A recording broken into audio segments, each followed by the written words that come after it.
Біз үшін қадірлісің егемендік, өйткені сенде туып сенен өндік, арманы бабалардың орындалып, қаланды кең далама керегем нық, назары жаратқанның түсті мекен, жауда отаныма төбеден құт. Алатау, Алтай арқа туған далам, тымасқақ туған далам тұлғаң маған, бүгінде Алла берген азаттықтың 20 жылын тойлатып думандаған, егемен елмен бірге ер жетуде арманды алыстағы қуған балаң. Астанам бар әлемге сырғағып тұр, төрінде бәйтерегім бір жарып тұр, тағыңа халқым өзі сайлап қойған, бағыңды Нұрсұлтандай ұл бағып тұр, толысқан 15-інде ай секілді тәуелсіз Қазақстан нұрланып тұр.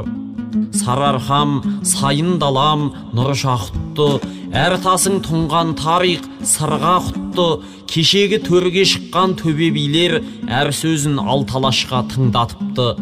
Солардың сарықтындай нұрағамыз төріңнен күллі әлемге тіл қатыпты, бесігіңе тербелген ұлың түгіл, есігіңе түнеген құл бақытты. Байлығы жүрегінің сарқылмаған, сақтаған дінін даман, салтын даман. Отаным, бабам қонған ата жұртым, өзгеден мың есе артық нарқың маған.